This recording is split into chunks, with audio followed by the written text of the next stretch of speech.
Salam alaikum Azul, bonsoir. Rétro-info du 18 juillet, nous sommes samedi. Et pour en parler, nous allons avoir avec nous Hassan Hirsch qui est ici, docteur en sciences économiques avec moi sur le plateau. Hassan, marhaba bik, merci d'être avec nous. Merci. Et je salue nos amis Salah Dabouz et Zoubida Assoul, que je respecte beaucoup. C'est deux personnes qui se battent sur le terrain et qui apportent des idées nouvelles. Vous êtes trois alors. Et donc Salah Dabouz, effectivement, qui est avec nous, avocat, président de la Ligue algérienne de défense des droits de l'homme, et Zoubida Assoul, présidente de l'Union pour le changement et le progrès, UPC. Merci à vous deux d'être des nôtres. Nous allons parler aujourd'hui donc de l'initiative de M. Makri, le président du MSP, la réponse que lui avait faite Ould Abbas, puis Gaïd Salah, le chef de l'armée. Et nous, dans la même foulée, nous parlerons de l'éclipse de Saïd Bouteflika qu'on ne voit plus, et de toute la fratrie. Solaire d'hier. Ça a coïncidé. Et puis, nous parlerons aussi de ce phénomène de dilution de la responsabilité des barons du régime qui se défaussent tous sur des lampistes quand il y a des problèmes, quand quelque chose leur retombe sur la tête, contrairement à leur modèle français qui, eux, assument. L'idée nous est venue de traiter de ce sujet lorsque M. Macron a reconnu être le seul responsable. On aurait bien voulu que les responsables algériens agissent de même. Par la même occasion, nous essaierons de parler aussi de l'affaire de Yizza Selim, ce militant berbériste qui a été emprisonné, et comme beaucoup d'autres d'ailleurs. Alors, les titres d'abord. Transition politique. Gaïd Salah rejette l'appel de Makri, réitère sa fidélité à Bouteflika par Arab Chieh. Al-Watan. Personne ne peut savoir ce que l'armée et le DSS peuvent décider en dernier recours par Samir Razlaoui. Liberté. Risque de contestation sociale élevé par la rédaction. Hassan Hirsch. Alors, Makri donc est sorti avec une proposition d'initiative. Curieusement, tous les partis qu'il a sollicités ont vite accepté de le rencontrer, alors qu'il n'y avait rien comme préparatif, ce qui a laissé supposer qu'il y a eu des coups de fil pour enjoindre à ces partis de le rencontrer. Il y a eu une couverture médiatique exceptionnelle, ce qui nous a fait penser à la même chose, que des coups de fil ont été donnés pour qu'une couverture médiatique soit assumée. Et donc, il y a eu d'abord une réponse de M. Ould Abbas, le secrétaire général du FLN, qui a dit non, l'armée, nous connaissons Gaïd Salah, l'armée ne fait pas de politique. Et de toutes les façons, il a fait comme s'il avait enjoint à Gaïd Salah de rester dans son petit coin. Et quelques jours après, Gaïd Salah répond très vigoureusement pour dire que l'armée ne fait pas de la politique, qu'elle se confine dans ses dispositions constitutionnelles, mais il a renouvelé son allégeance à M. Bouteflika, qu'il a qualifié, alors ministre de la Défense, chef suprême des armées, son Excellence, le président de la République, ministre de la Défense, etc., etc. Et ce qui a donc un peu mis bas cette thèse de certains observateurs qui pensaient que Gaïd Salah était opposé au 5e mandat. Voilà, j'ai tout dit à peu près. Qu'est-ce que vous en pensez, Hassan Hirsch? Oui, il y a beaucoup de points dans ce que vous venez d'évoquer. D'abord, quand on nous dit que l'armée ne fait pas de politique, cela voudrait dire normalement que l'armée aurait été sous une autorité civile. Oui.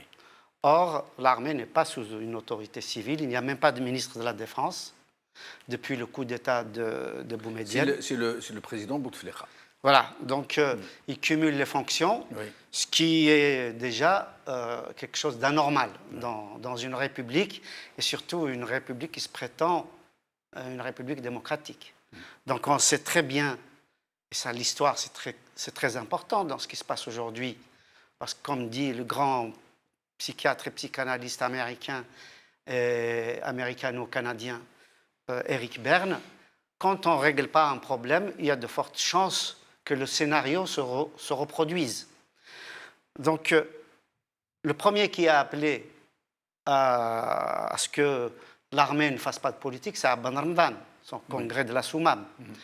Et il a ajouté aussi, et ça en direction de Makri, je pense que c'est important de lui souligner, la plateforme de la Soumam stipule aussi qu'il n'y ait pas de pouvoir théocratique.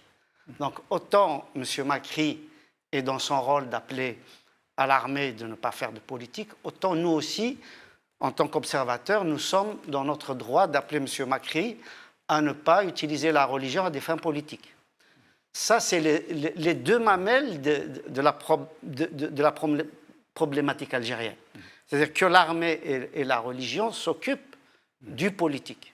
Donc je pense que c'est très important de le souligner. Donc j'espère que autant il veut qu'il soit entendu par les Algériens en faisant appel à l'armée pour ne pas faire de politique, autant il faudrait que lui aussi écoute l'appel des Algériens qui lui disent il ne faut pas mélanger la religion à la politique. Au contraire, il faut protéger la religion du politique comme il faut protéger l'armée du politique. Et qu'est-ce que vous pensez du renouvellement de l'allégeance de l'armée à M. Bouteflika? Très honnêtement, je pense que c'est protocolaire.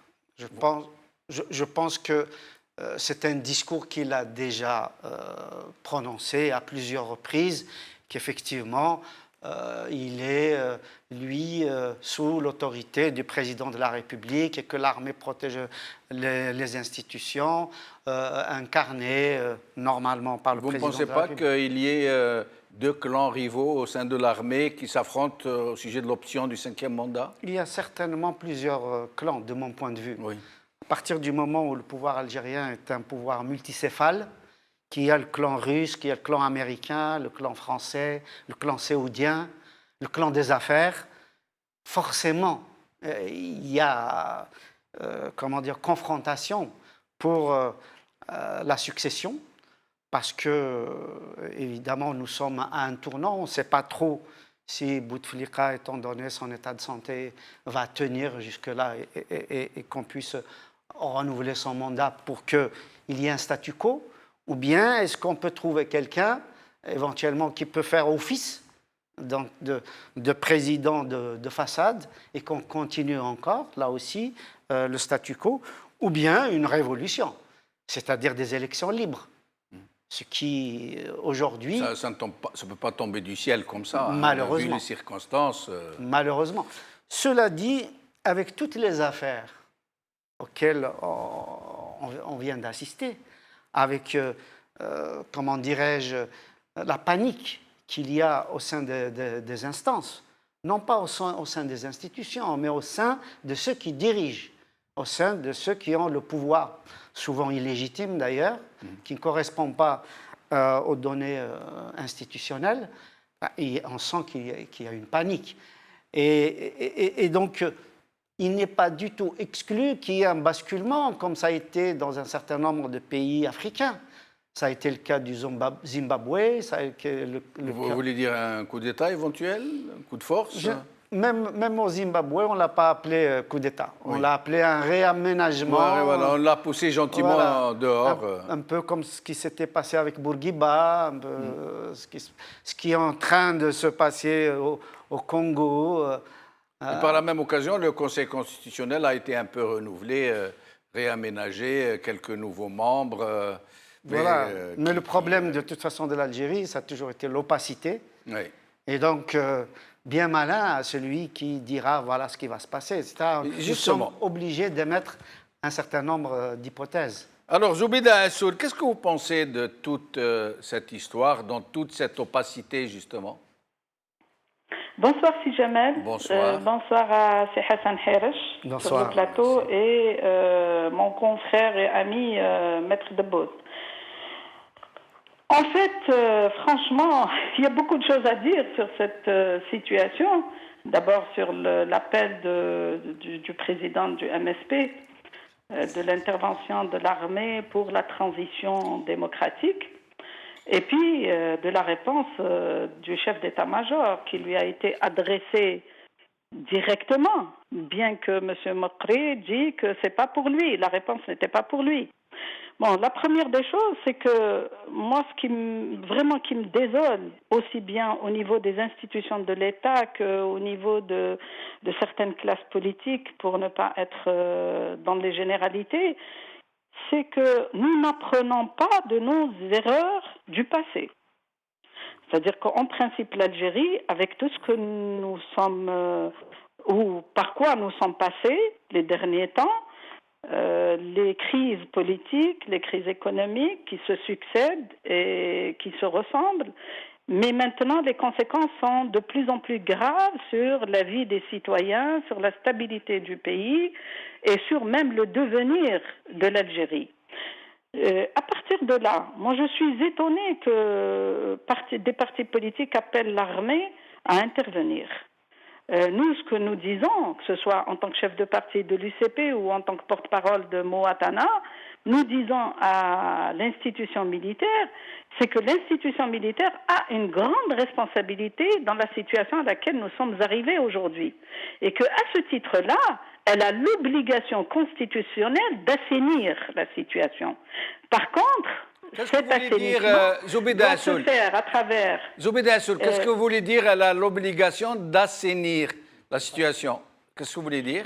Je vais vous expliquer. Oui. À partir de 62, et c'est Hassan Hirsch l'a rappelé à juste titre, depuis même la Révolution, Abdel Ramdan a été clair. Malheureusement, des hommes valeureux comme ça, on n'a jamais écouté. Et bien au contraire, leur sort, on le connaît. Comment ils ont été récompensés parce qu'ils ont dit une parole de vérité. C'est que, normalement, l'armée n'avait pas à intervenir dans le politique. Hélas, pour l'Algérie, on a pris une autre tangente, c'est-à-dire que l'institution militaire a pris, elle, le pouvoir politique, et depuis, on est dans cette configuration. Elle n'a pas tellement changé, c'est la formulation qui a changé, mais la réalité, elle est là, c'est que c'est l'armée qui a toujours choisi les chefs de l'État, qui a décidé à la place du peuple algérien, et qui nous a ramenés, y compris l'actuel président de la République. Vous vous rappelez certainement de la déclaration du feu général-major Lamari, quand il a dit, quand les gens leur ont dit pourquoi vous, l'armée, vous avez choisi président Bouteflika, il a dit nous avons choisi le moins mauvais. Donc, le deuxième élément qui me fait dire, moi, que l'armée a une responsabilité, c'est que l'armée a cautionné l'amendement de la Constitution et par les chambres réunies, et non pas par voie référendaire, alors qu'il s'agissait d'une question très importante, c'est l'alternance au pouvoir et la limitation des mandats du président de la République. Donc à partir de là, l'armée a cautionné cet amendement d'une manière où on a complètement ignoré le peuple et ce qu'il peut penser. Le troisième élément, c'est qu'on ne s'est pas arrêté à cela. L'armée a cautionné, tout en sachant que le président actuel, depuis qu'il a eu son AVC en 2013, il n'était pas apte à faire le quatrième mandat. Ils l'ont cautionné. Et aujourd'hui encore, à travers les déclarations du chef d'état-major, il dit cautionner encore indirectement le cinquième mandat. Donc, à partir de là, la responsabilité est établie. Et à partir de là, ils ont le devoir d'assainir ce qu'ils ont causé. C'est leur responsabilité, parce que nous, en tant que parti politique, en tout cas je parle au nom du parti que je préside et au nom de Moatana, nous n'avons aucune responsabilité dans cette situation. Mais lui, Zoubida Assoul, lui a dit que l'armée se confine dans ce que dispose la Constitution. Ça veut dire à défendre le territoire national et à ne pas se mêler de politique. Or, tout le monde sait que s'il y a un décideur et un seul dans ce pays, c'est l'armée. C'est l'armée qui fait les présidents, c'est l'armée qui désigne qui doit être député, qui doit être sénateur. Nous le savons très bien. Le fait de dire le contraire, ce n'est que de la langue de bois. Et le fait de demander à l'armée de revenir comme ça, en un claquement de doigts aux dispositions constitutionnelles, je crois que c'est un peu irréaliste. Et bien sûr. Non seulement c'est irréaliste, Et c'est un peu irresponsable, permettez-moi de le dire quand même.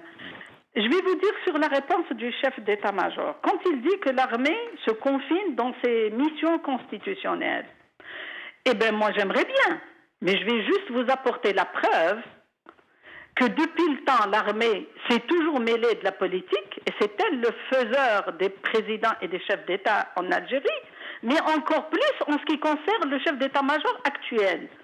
Je vous rappelle, et je rappelle aux téléspectateurs qui suivent certainement les événements politiques en Algérie, c'est que M. Gaïd Salah, quand Saïdani a été désigné à la tête du FLN, il lui a envoyé un message de félicitations. Donc l'armée n'est pas du tout à la même distance quant aux partis politiques, et l'armée a pris une position à travers son chef d'état-major qui a envoyé une lettre de félicitations à Saïdani. Il ne l'a pas fait pour les autres partis. Certainement qu'il ne le ferait pas pour le jeune parti que je représente. Il ne m'a pas envoyé, moi, des félicitations quand j'ai été élu par les militants de mon parti. Bon, donc ça déjà, il se mêle de la politique et directement. Donc il est dans l'impartialité, il est dans la partialité affichée. Il n'est pas dans l'impartialité dont parle la Constitution, que l'armée ne doit pas. D'accord ? Le deuxième élément, c'est qu'à chaque fois qu'il y a eu des élections, l'armée est intervenue dans la discussion politique, à travers la revue de l'armée, à travers les déclarations du chef d'état-major, et aussi à travers, en disant que le chef d'état-major actuel avait déclaré lors des législatives passées, lors des locales, que l'armée sera là pour, disons, garantir le bon déroulement des élections. Or, le bon déroulement des élections, ce n'est pas l'affaire de l'armée, que je sache. Restez avec nous, Zoubida Assoul, je reviens à vous dans un moment. Salah Dabouz, votre avis sur la même question? Oui, bonsoir, c'est Jamel, bonsoir, c'est Hirsch, bonsoir, Madame Assoul. Écoutez, moi je pense que ce qui est certain, c'est que l'armée détient tous les pouvoirs. Elle ne fait pas de politique peut-être, mais ce qui est certain, c'est qu'elle détient le pouvoir. C'est l'armée qui décide de tout dans ce pays. Et les gens qui font de la politique, justement, n'ont aucun pouvoir. Et peut-être c'est ça le problème, c'est ça le gros problème. Il y a un homme politique qui avait dit que ceux qui décident n'assument pas et ceux qui assument ne décident pas. C'est aussi une chose qui existe dans ce pays. Maintenant, ce que déclare Moukari, qui n'a aucun pouvoir, mais qui pense faire de la politique, et ce que lui répond Gaïd Salah, qui a tous les pouvoirs et qui dit qu'il ne fait pas de politique, je pense que d'une manière ou d'une autre, ça fait partie de la diversion pour occuper les gens dans de faux débats en attendant que ce qui se cuisine soit prêt. Mais Salah Dabouz, d'après vous, ce qui se cuisine, comme vous le dites si bien, est-ce que vous pensez, comme c'est la thèse de nombreux observateurs aujourd'hui, qu'il y a au moins 2 clans au sein de l'armée qui ont des visions différentes, l'un voulant évacuer cette option du 5e mandat et l'autre tout à fait engagé pour la renouveler? Je pense qu'au sein du pouvoir, il y a une question principale. Comment empêcher que le pouvoir qui entre entre les mains du groupe qui est au pouvoir, qui peut être tendu en 2 clans ou en plusieurs, en tout cas, on a le sentiment qu'il y a au moins 2 clans. La question principale pour ces gens-là, c'est comment faire pour garder ce pouvoir. Que ce soit reconduire Bouteflika dans un 5e mandat, annuler les élections, pourquoi pas, ramener quelqu'un d'autre, ou n'importe quelle autre formule, parce qu'on a l'habitude en Algérie d'un nouveau scénario à chaque étape. On refait jamais la même chose. C'est-à-dire, depuis 62, chaque changement du chef de l'État se fait à chaque fois d'une manière différente. Il n'y a jamais eu répétition du même scénario. Donc on peut être à l'aube d'un nouveau scénario, mais qui va permettre au groupe qui détient le pouvoir de le garder. Mais Voilà, donc moi, c'est ça ma vision. oui, mais Salah Dabouz, justement, au sujet de ces histoires de clans, de gens qui veulent garder le pouvoir, de la fratrie, Bouteflika surtout, dont tout un chacun sait qu'ils ont pu reconduire un invalide intégral à un 4e mandat grâce à l'armée. C'est l'armée qui a imposé un 4e mandat de Bouteflika. Mais ce clan-là, justement, on assiste aujourd'hui à une éclipse quasi totale de la fratrie Bouteflika, de Saïd, le chef de file notamment, qu'on ne voit plus, qu'on n'entend plus, et autour de lui, toute sa clientèle, les habituels inféodés et autres affidés qui s'exprimaient à sa place, qu'on ne voit plus, qui se font tout petits, qui sont invisibles. Comment expliquez-vous cette éclipse? On peut faire des analyses, on ne peut pas avoir des informations. Oui. Il se peut que ça sera c'est un clan qui est devenu faible et peut-être qui est sur le point d'être éjecté. Mais il se peut aussi que ça soit une stratégie, peut-être que les gens qui détiennent le pouvoir, ils peuvent leur demander de se tenir à l'écart pour le moment et d'attendre de nouvelles instructions et le réaménagement du pouvoir. Parce qu'il n'y a pas que ces gens-là qui se taisent. Il y a aussi Yahya, qu'on ne voit plus, qu'on n'entend plus. Oui. Il y a aussi beaucoup de gens qui ne font pas de déclaration. Et on a l'impression qu'il y a seulement les gens qui reçoivent des ordres pour faire dire quelque chose, qui le disent et dire strictement ce qu'on leur demande de dire. C'est-à-dire il y a Ould Abbas, il y a Makri, puis il y a Gaïd Saleh, pour le moment. C'est ça les gens qui font des déclarations. Restez avec nous. Les gens d'opposition ne déclarent plus rien. Il n'y a que l'initiative Mouatana qui essaye par tous les moyens de se faire entendre. Bon, mais peut-être aussi que c'est fait pour gêner ce mouvement de Mouatana. Il faut créer de la diversion, il faut créer des pseudo-événements pour ne pas que le groupe Mouatana puisse avancer. Ça peut s'agir aussi de ça. Restez avec nous, Salah Dabouz. Hassan Hersh, au sujet de cette éclipse du clan présidentiel quasiment, il se fait tout petit, il est rentré dans quasiment une totale absence de communication et de visibilité.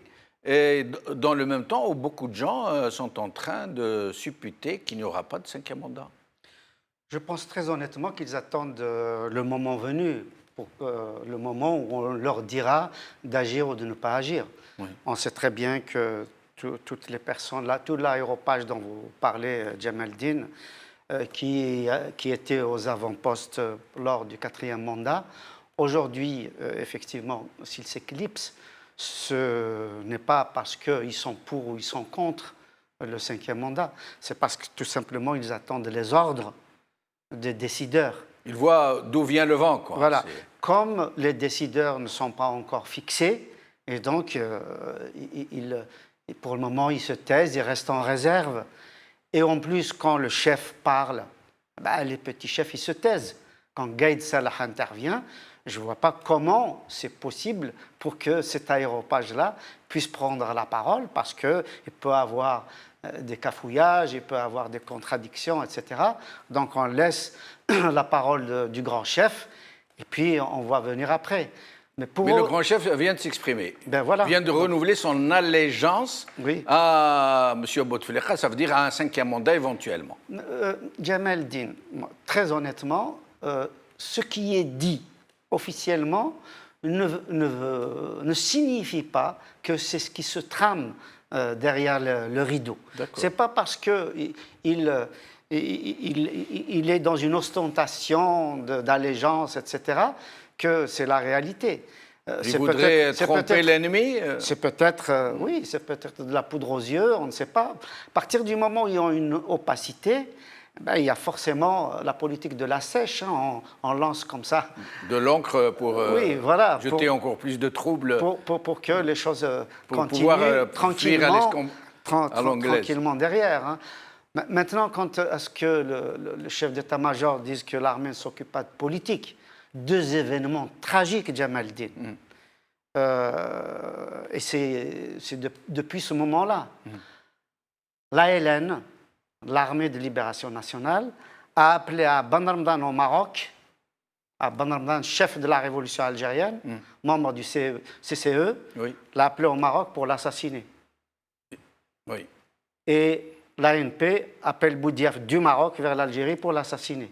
Ce chassé-croisé de la tragédie, et qui est à l'origine d'un certain nombre d'officiers, je ne dis pas que c'est toute l'armée, mais d'un certain nombre d'officiers, montre malheureusement que l'implication de la force militaire dans le politique n'est pas à démontrer.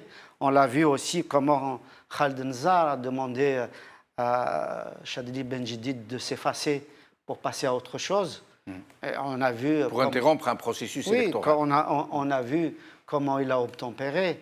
Et on a vu aussi ce même Khaled Nzar qui a dit qu'au départ, il n'était pas d'accord pour faire venir Abdelaziz Bouteflika en 1999 et que c'était sur coup de fil du général Toufik qui l'a convaincu et qu'ils ont finalement... Les faiseurs de rois, voilà, qui viennent vous dire « non, on ne fait pas de politique ». Voilà, donc c'est pour ça que je dis, tout ce qui est déclaré de façon médiatique... Ne veut pas dire forcément ce que ça veut dire. Voilà, n'est pas forcément ça dit, la politique réelle des décideurs. Maintenant, dans les affaires courantes aujourd'hui, je disais dans une des émissions ici sur votre plateau, Djemeldine, je disais que les Américains, les Occidentaux de façon générale, mais surtout les Américains, il y a 3 sujets tabous.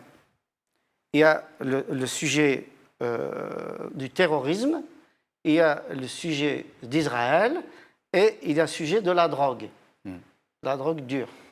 À partir du moment où on touche à l'un de ces sujets, les Américains ne restent pas les bras croisés.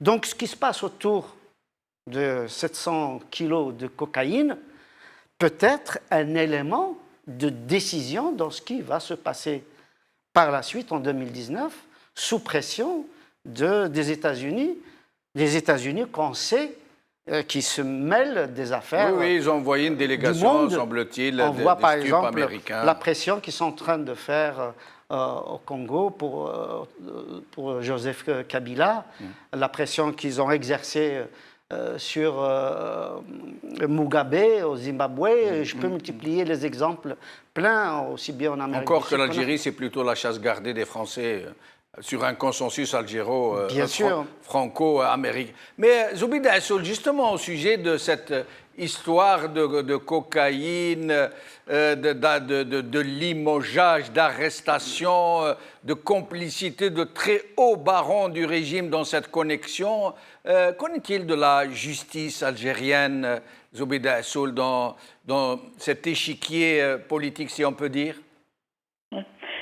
Si vous permettez, j'ai juste une petite réflexion concernant toujours la responsabilité de l'armée et l'armée qui ne fait pas de politique.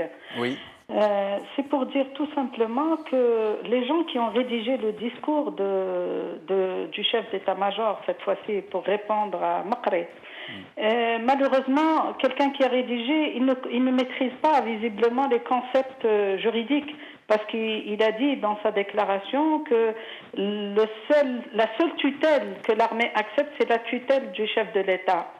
Or, la tutelle, comme vous le savez, si jamais, en termes juridiques et de droit, on ne met sous tutelle que la personne qui est dans l'incapacité physique, intellectuelle, pour décider à sa place. Oui. Or, je pense que là, s'il dit que l'armée, et que le président Bouteflika est le tuteur de l'armée, c'est quand même grave. On n'est plus dans l'institution là. Non. On n'est plus dans la Constitution ni dans l'institution. On est dans autre chose. Oui. Donc c'est juste pour dire, peut-être que le mot tutelle n'est pas approprié quand on parle du président de la République et son rapport avec l'institution militaire.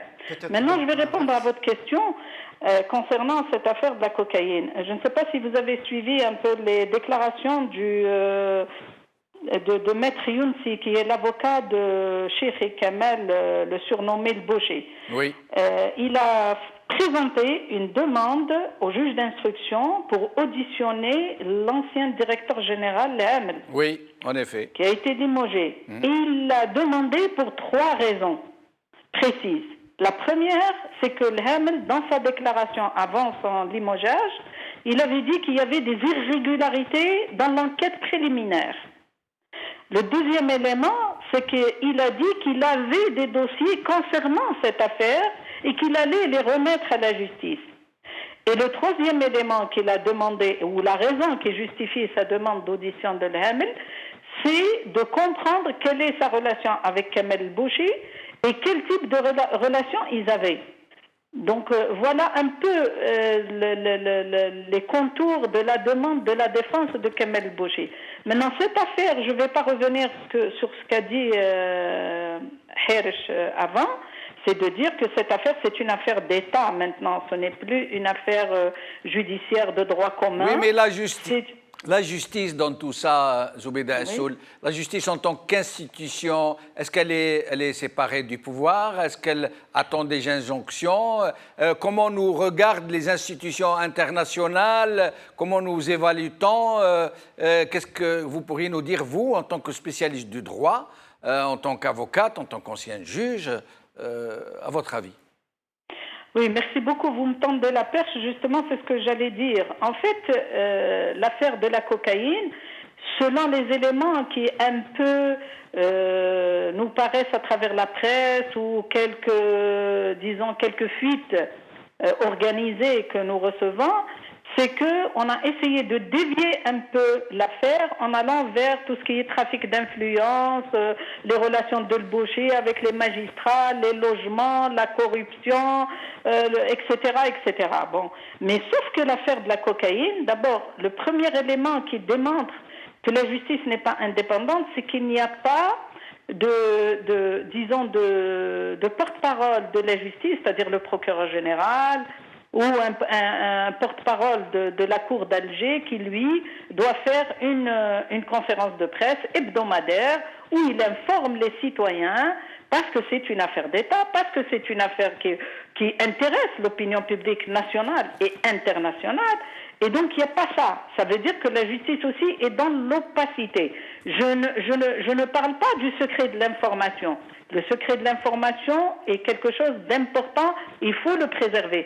Par contre, nous devons, en tant qu'institution, la justice étant un pouvoir judiciaire indépendant, ce qui est écrit dans la Constitution, doit rendre compte aux citoyens de la situation de cette affaire. Donc il n'y a pas de porte-parole, ce qui fait que nous ne savons rien.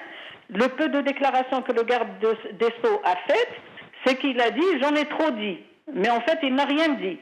Oui. Parce qu'il a dit la justice va être au-dessus de tout le monde, le droit doit se faire appliquer, etc. Mais moi, je reviens au dernier rapport de l'ONU qui est sorti ce jeudi et justement qui parle de la justice et de l'indépendance de la justice et qui a épinglé justement le pouvoir algérien en disant que la justice était inféodée au pouvoir exécutif et que le pouvoir exécutif avait la même mise sur la justice.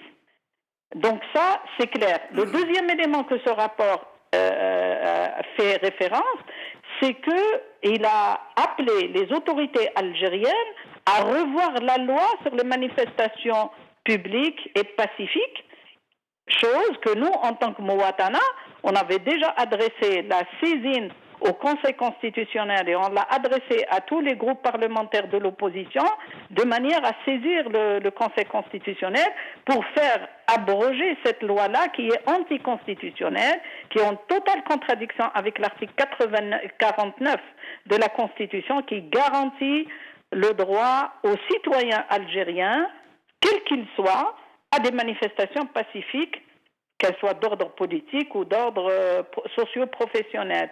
Il y a aussi le décret qui interdit les manifestations sur Alger et qui est un décret fantôme. Il n'a jamais été publié dans le journal officiel algérien et dont on a fait justement notre demande de saisine dans la lettre qu'on a adressée à tous les groupes parlementaires de l'opposition. Donc à partir de là, vous voyez bien que les instances onusiennes savent parfaitement que la justice algérienne n'est pas du tout indépendante, qu'elle ne peut pas faire appliquer la loi et qu'elle est toujours inféodée au pouvoir exécutif. Il y a un autre élément, c'est que vous savez que le Conseil supérieur de la magistrature est constitutionnellement présidé par le président de la République.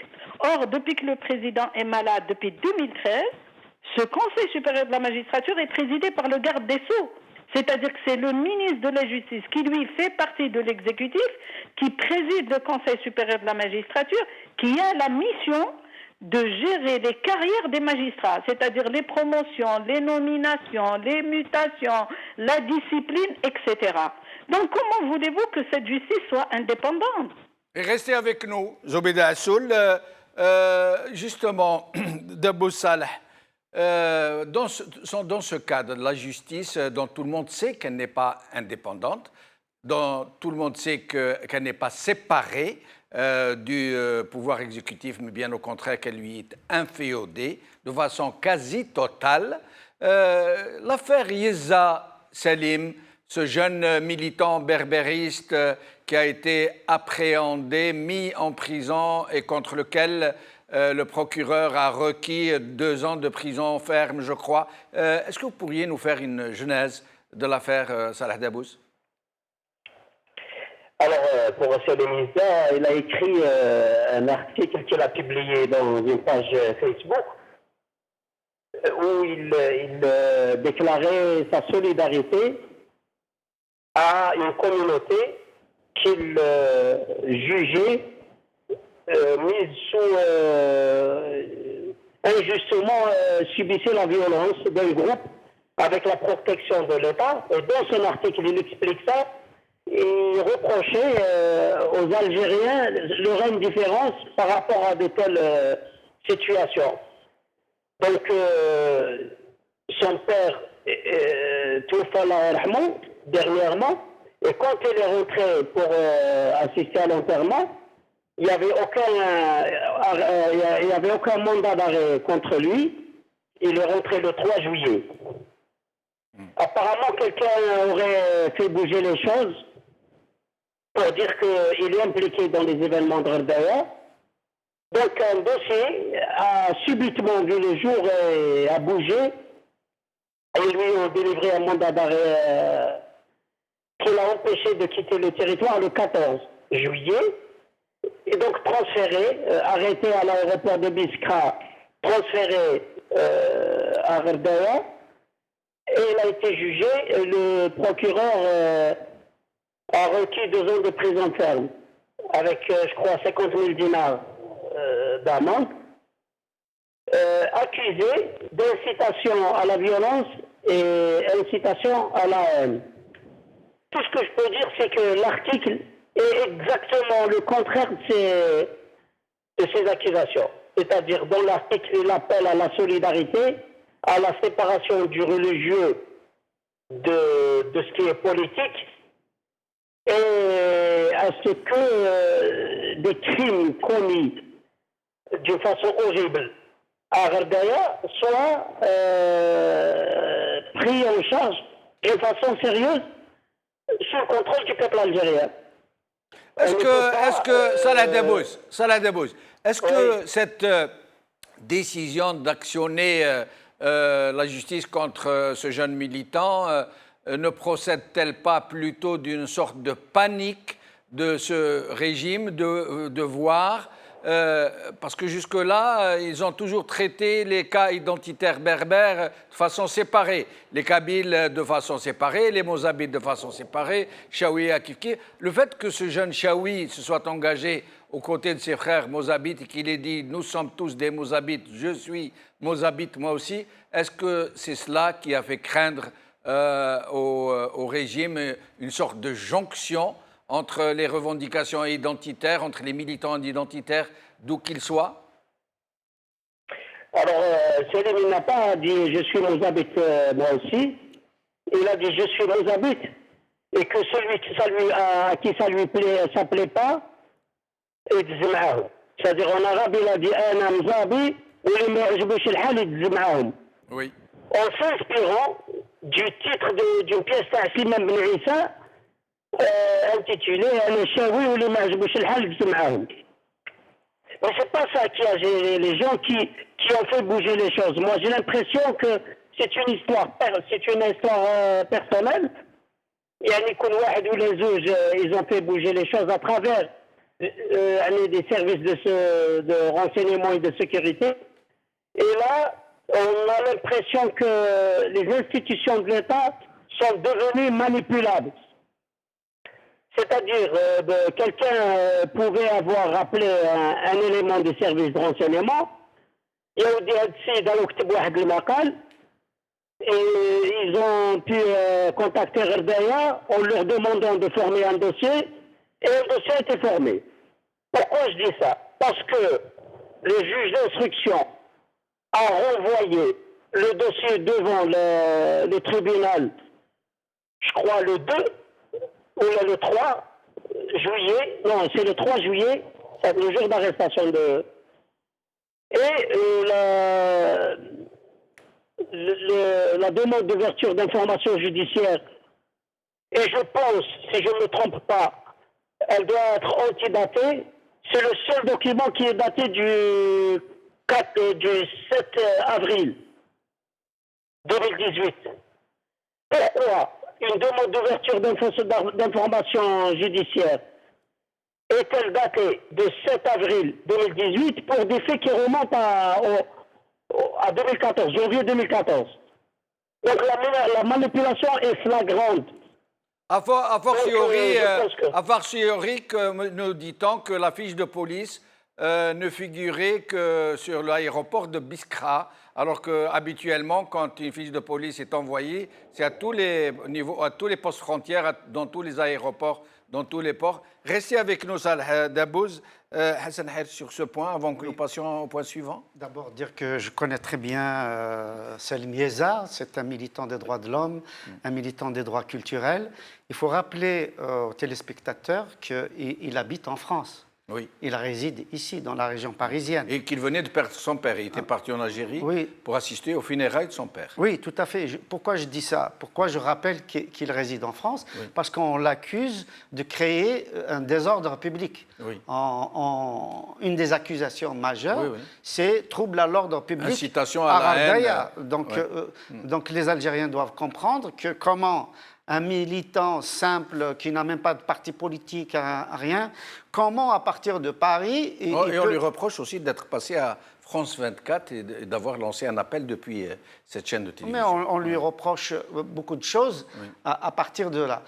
Ce qui est une constante, Jamal Din, moi j'ai vécu tout le mouvement culturel depuis les années 80, c'est qu'à chaque fois que quelqu'un d'une autre région soutient une autre région, il est inquiété, souvent arrêté. Je me souviens qu'en 1980, il y avait 2 militants de Chlef et il y avait un militant d'Alger qui étaient arrêtés, emprisonnés, et dont 2 étaient d'ailleurs parmi les 24 qui étaient passés devant la Cour de sûreté de l'État. Alors, ils étaient tout simplement arrêtés, accusés, condamnés du fait qu'ils étaient de Chlef et qu'ils se battaient pour des revendications de Kabylie. Donc, on assiste exactement au même scénario avec Kamel Denfra. Kamel Denfra, on lui a reproché plein de choses, mais surtout qu'il s'était rapproché justement des luttes kabyles et qu'il a soutenu les luttes kabyles, notamment de 2001 et toutes les arrestations qu'il y avait, etc., etc. Et donc, Kamel Denfra a payé du fait de sa solidarité.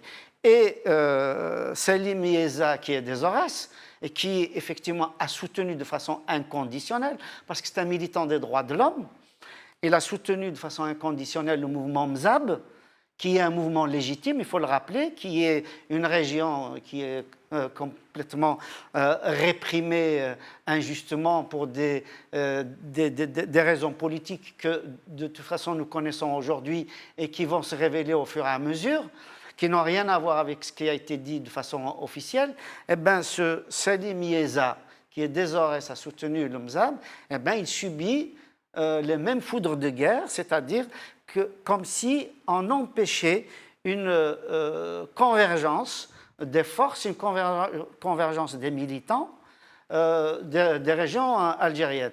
Je rappelle qu'en ce moment où nous parlons, là, à partir de 15h, il y a une manifestation devant l'ambassade d'Algérie à Paris, justement pour la libération immédiate et inconditionnelle de Salim Yezza, et il doit effectivement être libéré sans condition. Et nous allons passer au sujet suivant. Il ne reste plus beaucoup de temps. Je vous demanderai d'être assez bref. Je reste avec vous, Hassan Hersh, au sujet de... Vous avez vu Macron quand il a dit assumer qu'il était le seul responsable dans l'affaire Benalla, Alexandre. Or, chez nous, les barons du régime qui imitent les institutions françaises, le mode de fonctionnement français, en façade seulement, hein, pas dans la quintessence. Mais ils ne prennent jamais leurs responsabilités. Ils se défaussent souvent quand ça leur retombe sur la tête. Ils se défaussent sur des lampistes qu'ils vont payer, qu'ils envoient en prison. Mais on n'a jamais vu un responsable assumer. La seule fois où ça a été le cas, c'est Saïd de l'UJTA, quand il a reconnu devant la juge qu'il avait trafiqué. Il a dit comme ça, oui, j'ai trafiqué le PV du conseil d'administration, j'ai imité la signature des membres du conseil d'administration pour placer, tenez-vous bien, 3 ou 4 milliards de dollars dans la banque Khalifa. La seule fois qu'il a assumé, la juge lui a dit non, non, ne craignez rien, vous n'êtes pas là en qualité d'accusé, en qualité de témoin, vous retournerez chez vous. C'est la seule fois. Sans doute qu'il l'a fait parce qu'il savait qu'il était impuni. Voilà. Et donc, alors, qu'est-ce que c'est que cette façon de ne jamais assumer? Alors, et Dieu sait que les scandales sont nombreux en Algérie. C'est tous les jours. Jamel Dine, de mon point de vue, les responsables algériens n'assument pas parce qu'ils n'ont pas la légitimité populaire. Le cas français dont vous parlez, mais le cas de démocratie d'une façon générale, les responsables politiques assument leurs actes, assument leurs paroles, assument leur politique parce que précisément, ils doivent rendre compte. Ils savent qu'ils doivent rendre compte aux électeurs. Oui. Or, chez nous, qu'ils assument ou qu'ils n'assument pas, ils n'ont de rendre compte à personne. Comme dit si bien Louni Saïd Minglet, un pouvoir qui n'a pas de contre-pouvoir, ça se passe toujours comme ça. Donc, premièrement, ils n'ont pas de la légitimité. Deuxièmement, parce qu'ils ne peuvent pas assumer dans la mesure où le rôle qu'ils ont n'est pas un rôle institutionnel. Et ils dépendent généralement toujours de quelqu'un d'autre. Et donc, s'ils assument, ça veut dire que leur chef, le décideur qui les a mis là, assume aussi. C'est comme s'ils étaient le porte-parole de ceux qui les ont nommés, dans la mesure, encore une fois, où ils ne sont pas là du fait d'un système démocratique.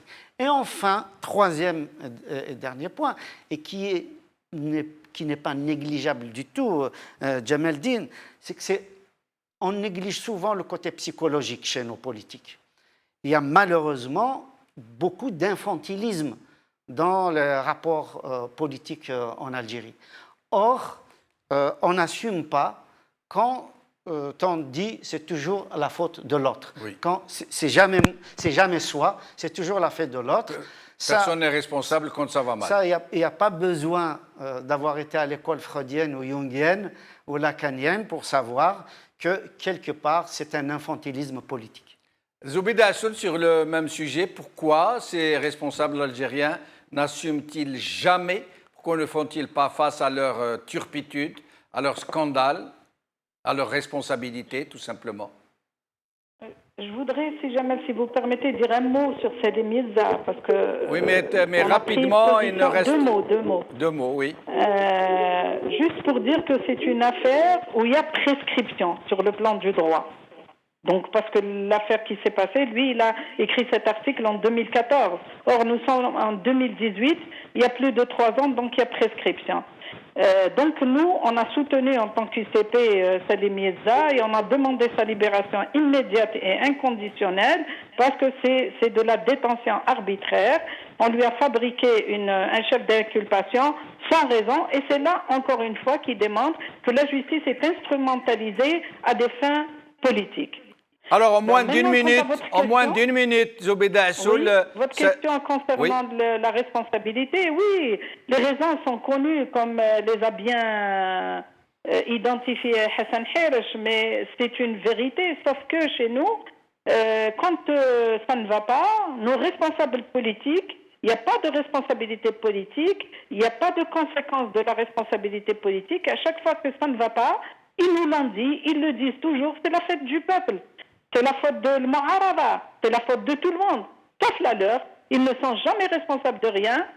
Sauf que, par exemple, le président Bouteflika, quand il a fait les premiers choix, le premier mandat, le deuxième mandat, le troisième mandat, au bout du quatrième, il a dit on s'est trompé de choix sur le plan économique, mais il ne s'est suivi d'aucune conséquence sur le plan du changement de la démarche des gens qui sont au pouvoir et du gouvernement. C'est toujours la même équipe que nous avons depuis 20 ans. Merci Zoubida Assoul. Pour conclure, Salah Dabbouz, au sujet de cette fuite devant les responsabilités des responsables algériens. Je dirais tout simplement qu'il y a une immunité illégale qui est offerte à tous les gens qui acceptent d'exercer des responsabilités en violation de la loi et malgré le peuple, et à qui on demande d'assurer surtout la fraude et toutes les illégalités. En contrepartie, on les laisse voler, on les laisse faire tout ce qu'ils veulent à condition qu'ils ne se fassent pas attraper en flagrant délit. On sanctionne ceux qui se font attraper en flagrant délit et que ça touche peut-être des intérêts extérieurs, etc. De toute façon, ça reste mon avis. Merci Salah Dabbouz, merci Zoubida Assoul, merci Hassan Harish. Merci Jamal et merci Maître Dabbouz et Maître Assoul. Merci. Qui ont été brillants comme d'habitude. Comme d'habitude. Merci à vous, chers amis, d'avoir suivi cette émission. Pour ma part, je vous dis je vais m'absenter pour mon congé que je prends dès maintenant. Donc, on ne se verra pas durant tout le mois d'août. Je vous dis, septembre, Inch'Allah. Slama.